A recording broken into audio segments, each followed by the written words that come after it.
Hey everyone, today we're at the beautiful Chilliwack River this afternoon. We've been working at the Fraser Valley Truck Hatchery this morning during the meeting and some filming over there. So we still pop by the Chilliwack River since it's right next door for a few hours of steelhead fishing. Today I'm fishing with my good friend Chris and Lou, who are two very seasoned anglers for many years in Chilliwack River. So I'm just following them around because I'm still kind of a beginner when it comes to steelhead fishing. So let's see if we can get one.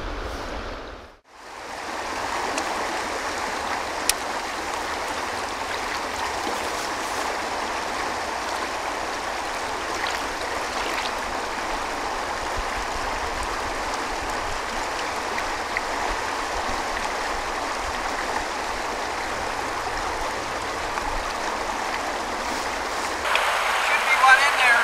Yeah, I know.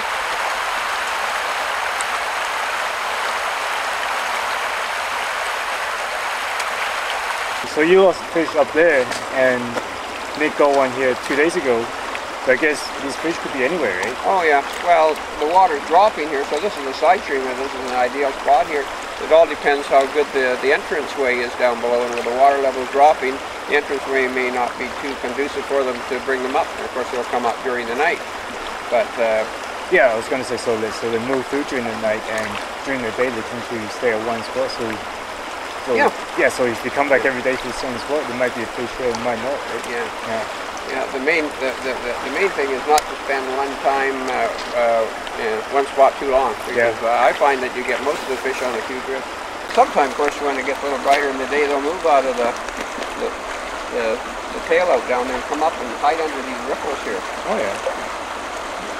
Yeah, and many times on the first lake when we come here, you always told me to fish in very shallow areas, you know, like you could be sitting in 2 feet of water or even less. I've caught many right off here where it drops in, you know, and 2 feet of water. The one that the last 2 mornings was the one that I landed, the one I lost. I mean, it was in 2 feet of water.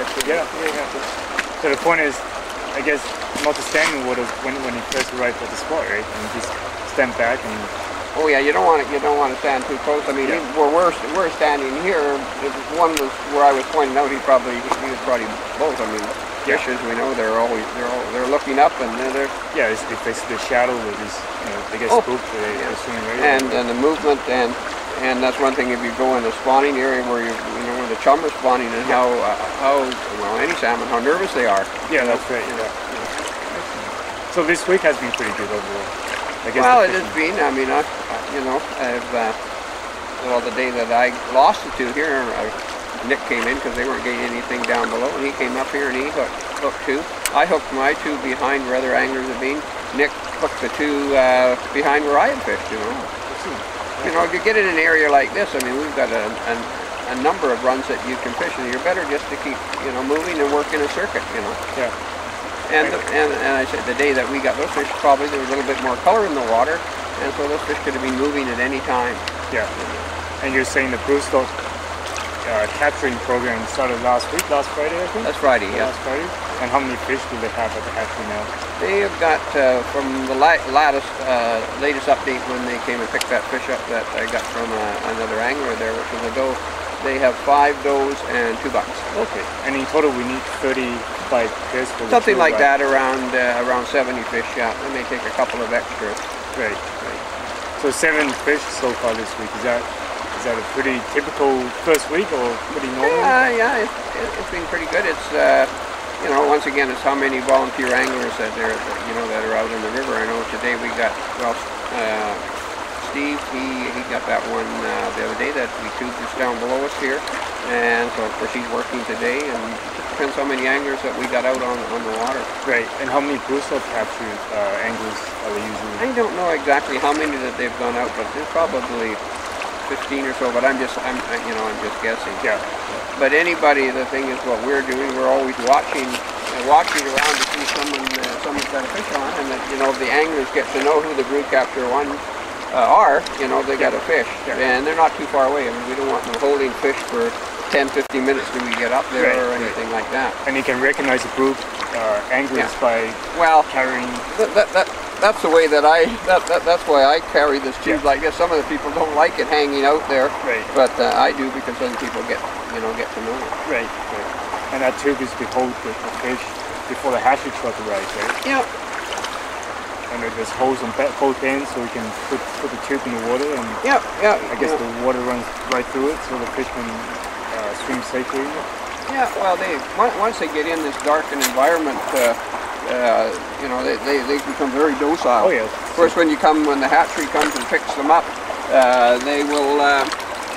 They get pretty. They'll be sitting in there for 50-20 minutes. They're pretty active there, but you know, that's all. You know, that's all it is there, and you know, you want it facing into the current. You know, the front of it, and make sure that it's, you know, mostly submerged. But once you get them in there, they're of course after playing and they're a bit tired, but they're really very docile. But once you start to zip and they see the light there, they want to get back. Yeah. Yes, and that's one of the tricky parts when you're doing the transfer. You got to be pretty careful, because they're pretty, you know, they're pretty spooky. Yesterday they had, I guess they had two there, and they were trying to transfer one in, and it got away on them. You know, so they lost it. Yeah. You know, but what we always when you're beaching the fish, you want to keep it in the water at all times. You don't want it in thrashing around on top of the rocks or anything like that. So what we usually do is I tell the angler, leave the hook in till we get it in, you know, so we just, you know, hopefully one day we're going to build a catch and show it going in, but anyway, for now, you know, we just hold it in like that, and slip them in. You got the zipper at both ends, and then just zip it up, and then we want to get it out in here, and we'll anchor it with a rock or tie it on something like that. You know? And I periodically, while I'm waiting for the hatchery truck to come, I go and check it off a while, because I don't want it, you know, you want to make sure that it's facing upstream. Well, not only that it's not on its side or something like that, because sometimes when it's a bit tired it may get on its side. They recuperate pretty fast, and they lose very few up at the hatchery, you know. So that's one of the things. We don't want to be wearing any gloves, because that's a no-no to do that, because that'll be taking the slime off, and then they have to sit in these condominiums up at the hatchery for a period of time till they ripen and ready to be spawned. So fungus could set in and stuff like that. Diseases, fungus. Yeah. So you don't want them thrashing around on the rocks and knocking scales off.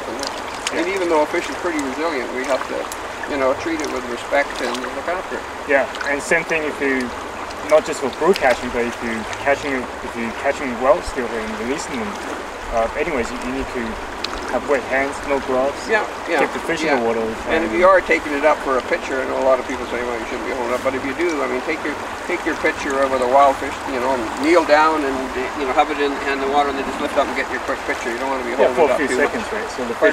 So the fish is out of the water for a few seconds. It's not good. I don't think it's, you know, it's going to do any harm. Of course, if it's really ice cold and stuff like that too. As I say, people, over my years of fishing on this vetter, probably 30 years, I've seen very few dead fish. And when we did that, as I've talked about before, when we'd done that radio tagging there, I forget what the percentage was, but a very high percentage of them spawned successfully, and we had a monitoring station down below, and lots of them went out. You know, 80% of them that went. You know. Right. And that just shows catching is a good conservation measure overall. Oh yeah. In angling. Anyway, I think we should try to catch one. Less talking and more fishing. Okay. Yeah. See if we can get another one.